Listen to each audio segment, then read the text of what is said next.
as well as more. But before I even get into the conversations that I'll be having on my end today, there was the gender-based violence report, and the technical working group got to present that to the president yesterday at State House, and the numbers are quite daunting, honestly. If we're speaking, you know, if we're just looking at things logically and just looking at them also from a human's perspective, from a human being's perspective, the numbers are crazy. We have 34% of women have been assaulted in their lives. That is from the age of 15 years. 34% is such a huge number to just throw around, you know. It's a huge number to look at, you know, the number of women that have been assaulted in one way or the other. And these are women from the ages of 15. Not to say that younger than that are not being assaulted, but this is a number from the ages of 15. And then there's also the statistic that shows 13% have suffered sexual-based violence. So 13% of women of this country have suffered sexual-based violence, or rather sexual violence in their lifetime. And then also, when we look at the number of women who have died, who have been killed, that is through femicide, the number is just insane. It is more than 1,600 women in just 2 years. That is like saying every day more than one woman is being killed. And actually, that is some of the, it's part of the story that has been captured on the front page of the Star. There's a tabulation here of women aged 15 to 49 who have ever experienced physical violence by county. It's tabulated here, and the highest here seems to be Kakamega County. 40.1%. 40.1%. That's almost half of the women. Yes, half of the women in that county. That is very alarming, and I think a lot needs to be done to ensure that safety for everyone, not only those aged between that demographic of 15 to 49, but every Kenyan within the country. Because 40% is a lot, and it's a tabulation of 1 counties, and you look at Makueni stands at 22.7%, and Kericho 16.3%. Those numbers are really, really alarming. It's daunting, to say the least. And I just hope that, you know, more is going to be done towards that. And it's about time we make femicide a law, like on its own. We charge it on its own as a crime on its own, and not being charged under murder or homicide. We just need to have it on its own. The numbers are just showing that it is getting out of control. So I hope more is going to be looked into on that. Now, that aside, the conversations that we'll be having today, aside from the mining conversation, we'll also be looking at safeguarding the rights of vulnerable groups. And for that topic, we'll be having our Honorable Nzombo Mbithuka, who is the Commissioner, National Gender and Equality Commission. He'll be here to talk to us on how we can safeguard the rights of vulnerable groups. And then we'll also have another conversation after that, and that is a clean green territory. We're going to be looking at water detoxification through revival of ecosystems. And for that conversation, we'll be having the chairman and founder, Kisaka Foundation Kenya, and that is Mr. John Kakoi. You definitely want to stay tuned for that conversation. Right now, Mike, we have the dailies with us. You began with what's on the front page of the Star, so if you just get into the Star. That was whatever we have talked about was what was outlined, but the topic, the headline here is chemical castration for men to end rape.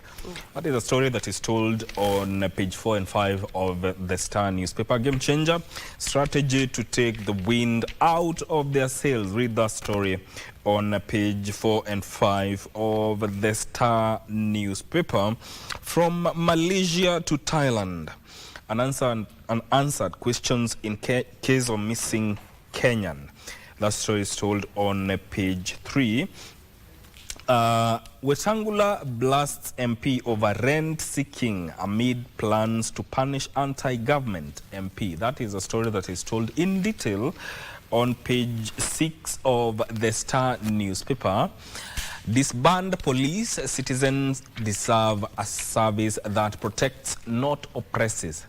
That story is told on page 17 of the Star newspaper. And more interestingly, actually, here, Trufena's 72-hour tree-hugging record ratified by the Guinness World Records. That story is told on page 2. Remember, Trufena did a challenge of hugging a tree for 72 hours some time back. She's an environmental activist. And she did that outside the Nyeri governor's office last December. Silence feeds hate, allows evil to grow, Kenyans told. Kenyans have been urged to speak up against hatred and abuse before it hardens into violence. Read that story on page 2 of the Star newspaper. Senate summons IG over failure to arrest governor. A Senate committee has summoned Inspector General of Police Douglas Kanja after he failed to arrest and produce Samburu Governor Lati Lelelit. The County Public Accounts Committee is seeking the governor for contempt. That story is told in detail on page 2 of the Star newspaper. Ruto panel proposes chemical castration for sexual offenders. A task force assigned by President William Ruto to look into rising cases of femicide and other forms of gender-based violence has proposed chemical castration for sexual offenders. That is a story you can read in detail on page 4 of the Star newspaper. Vivian. All right, I have with me a copy of the Standard, and I will get into it. On the top page of the Standard, we have no longer in charge. Once again, the National Police Service finds itself at the center of a scandal, accused of escorting hired thugs to disrupt worship in Othaya. As public outrage grows, arrests remain elusive and promised disciplinary action has failed to materialize, deepening suspicion of institutional paralysis or complicity. From the chain of command to the silence of senior officials, the incident has reignited fears that rogue elements within the service operate with impunity. That is on the front page of the Standard, and we have a picture of the boss of NPS, that is IG Kanja, right there. And looking into the Standard newspaper, we have new report reveals a country at war with its women and children. That is the story that we began talking about. The technical working group on gender-based violence releases latest data and recommendations, and we've looked into that, and the Star has clearly put the reports down. So we also have the same right here on the Standard, so I won't get much into it because Mike has already given us that report. And then we have a man sets a record by collecting 2.2 tons of diapers. This is an interesting one. Now, Kilifi County Public Health Officer and Environmental Conservation Champion, that is Kevin Anungo, has set a record by collecting 2.2 tons of used diapers in 72 hours straight. Now, the initiative, dubbed 72-hour diaper collection accountability challenge involved let me take that again. The initiative, dubbed 72-hour diaper collection accountability challenge, involved Anungo collecting diapers containing about 1 ton of human waste. So the initiative is to highlight health risks from improper diaper disposal, and the gentleman urges manufacturers and the government to provide a proper disposal solutions for diapers. And then we have Yet another story here, lost control, questions abound on Kanja's authority in police service. That is the story that is on the front page, and you can read more about it on page 4, as questions are being raised over police command structure as more officers go rogue. The latest incident saw police officers allegedly escorting hired thugs to cause chaos at a church in Othaya. That is on page 4. You can read more on that right there.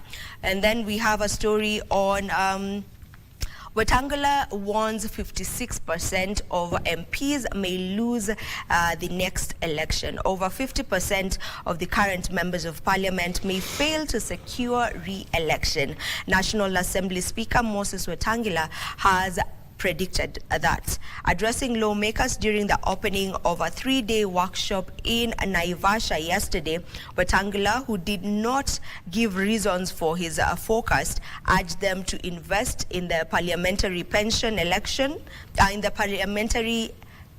scheme rather. He described the upcoming general election as tough and tricky, citing rising political temperatures. That is a story that is on page 5. Questions of our next poll as IEBC postpones boundaries review. Now, poll's body says time, financial constraints and disputed 2019 census hindering review progress. The chair says commission will adopt phased approach focusing on preparatory and technical work first. That story is on page 6 of the Standard newspaper. One more story before we get into what has been highlighted on the Daily Nation. We have formalized contract terms. UHC health staff petition state. Now, universal health coverage, health workers on Monday staged a peaceful procession to Afia House, where they demanded an officially written communication from the Ministry of Health confirming their long-awaited absorption into permanent and pensionable terms. What do we have on the Daily Nation? Before I even go to the Daily Nation, there's an interesting story here on sports. International sports. What history says about Arsenal's title chances? A commanding 7-point lead has been reduced to a frailer looking 4. I would very much want to hear Victor's input on this. On that particular story. Yeah, while it's too early in the season to have reached a peak squeaky bun time, that is quote unquote, many Arsenal supporters are no doubt literally figuratively shifting restlessly in their seats. Sunday's home defeat by Manchester United was their third successive Premier League match without a win, and what appeared a commanding 7-point lead before the weekend has been reduced to a frailer looking 4. That story is told in detail on page 31. All right, I hope they've clearly stated that well. They never get to see Canaan. They never get to clinch that cup. The story of Moses.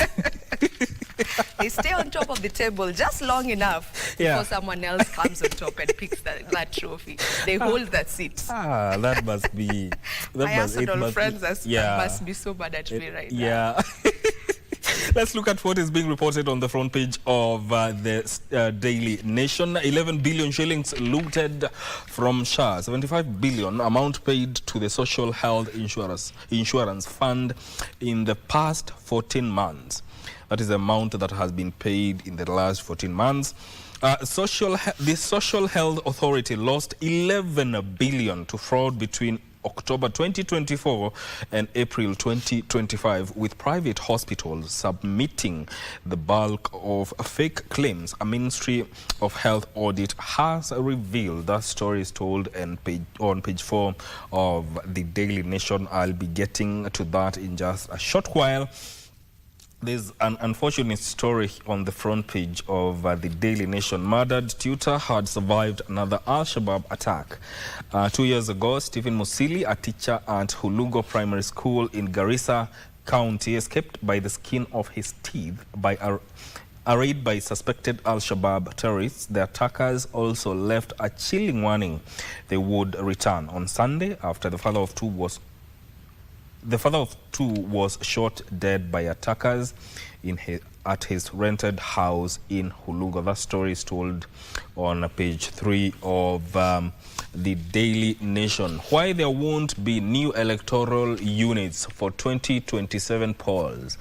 Next year's elections will rely on an electoral map drawn 14 years ago, a move that shortchanges communities on representation and resource allocation, with the poll agency citing lawsuits for the delay. That story is told on page 5 of the Daily Nation.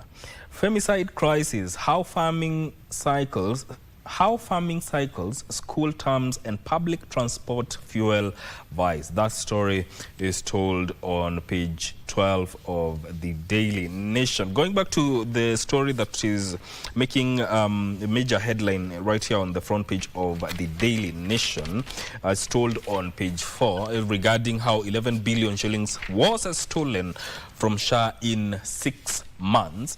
The Social Health Authority lost 11 billion to fraud between October 2024 and April 2025, with private hospitals submitting the bulk of fake claims. That is according to a report to a Ministry of Health audit that has revealed that case. Health Cabinet Secretary Aden Duale said in the 6 months period marked the highest of theft within Kenya's flagship universal health coverage scheme. That is very alarming, and that story is told on page 4 of the Daily Nation. Boundaries review before polls not feasible. That is according to the IEBC. Communities to continue suffering unequal representation and skewed resource allocation. 2012 is the year when the last boundaries review was conducted. The next one should have been conducted by 2024. That is by March 2024, but that did not happen. That story is told in detail on page 5 of the Daily Nation. Political parties registrar decries underfunding. Official says parties kitty has never been funded as per the law. The registrar of political parties has decried the underfunding of the office heading to ahead of next year's general election. Mr. John Lorionoko told MPs that the low funding is hampering its critical role of registering and supervising political parties. ODM 2027 demands spark jitters in president's party. The ongoing pre-election negotiation between ODM and UDA have raised political tensions. Read that story on page 7. And still on page 7, Gachagua attacks reveal high-stakes power struggles. Repeated attacks on former Deputy President Rigathi Gachagua by suspected politically linked groups, including rogue police officers and civilian gangs, have raised fresh questions about the exercise of power in local politics. That is a story that is told on page 7 of the Daily Nation. Finally, the back page. 20 athletes found guilty of age cheating after probe.